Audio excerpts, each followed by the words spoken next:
Ngayon magluluto tayo ng ginataang isda, dilis na binalot sa pichay. At ito yung salt and seasoning, black pepper, and then gata, sibuyas, bawang, lemongrass o tanlad, at ito yung ginger, loya, at ito yung dilis na binalot na sa pichay.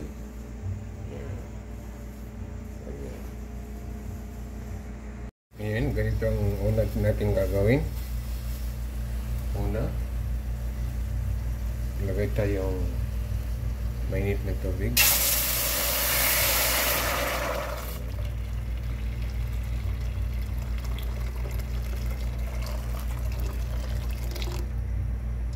Dami natin. Tapos lagyan natin yung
natin.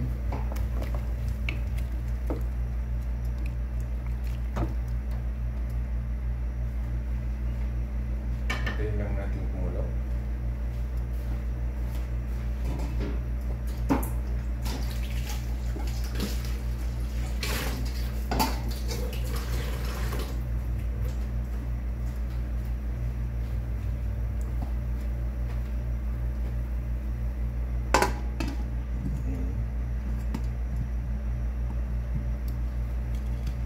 Natin.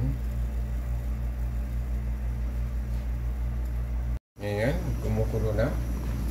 Ilagay na natin yung lagay na natin ang gata. Ilagay na natin ang gata. Okay. Ilagay na natin ang gata na yan. Ito kasing gata na ito ay powder. Kaya inano lang sa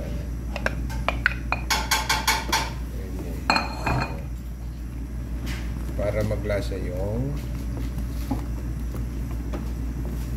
mga sibuyas, bawang sa sabaw bago ilalagay yung isda. Ayan, antayin lang natin kumulo, pero wag natin pababayaan dahil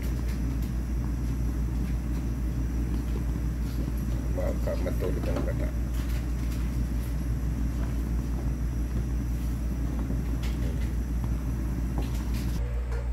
Ayan, dapat mahina lang yung apoy para hindi umapaw.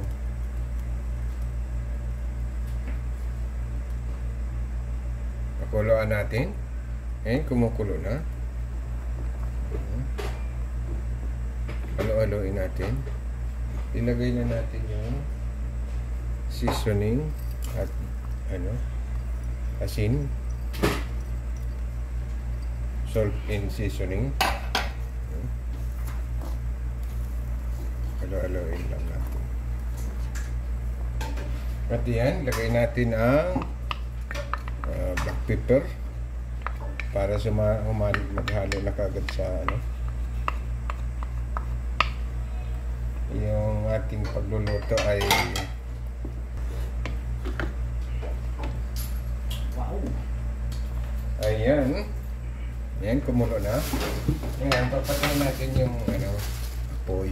Yan.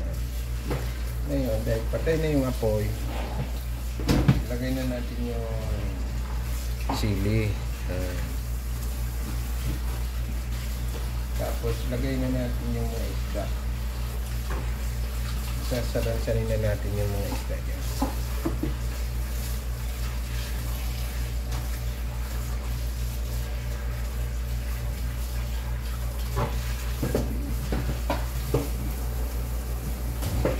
Ayan. Medyo mainit. Ingat-ingat lang tayo. Sunod-sunod rin yung natin dyan.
Ayan, ganyan lang gagawin natin dyan.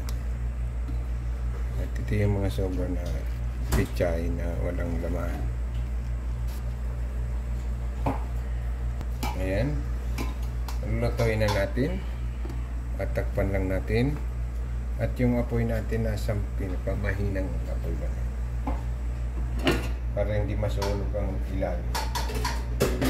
Ayan, tingnan natin kung ano na siya. Ayun, kumuntik umapaw.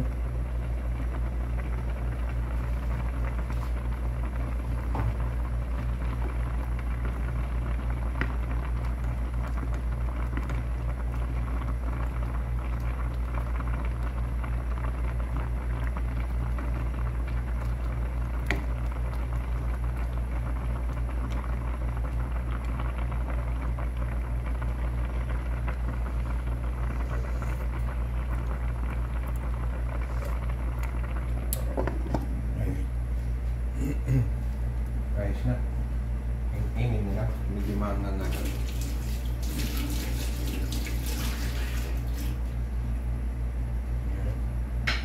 Hintayin lang natin na maluto.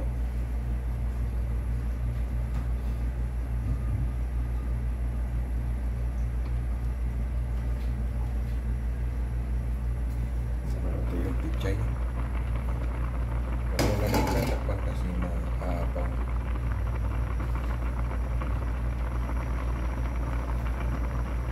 Hintayin lang natin haluin. Huwag natin haluin ng ganito ng pagkano pag nagkagana.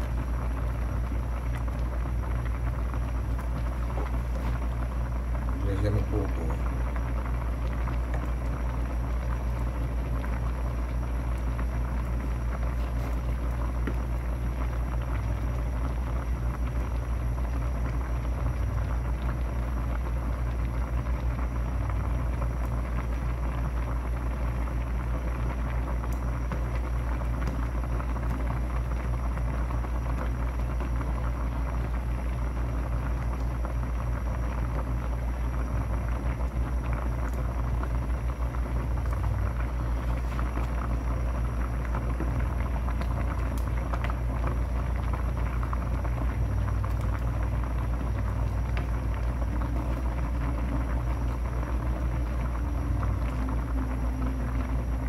Ayan, luto na yung ating ayan yung ating ayan yung ating niluluto.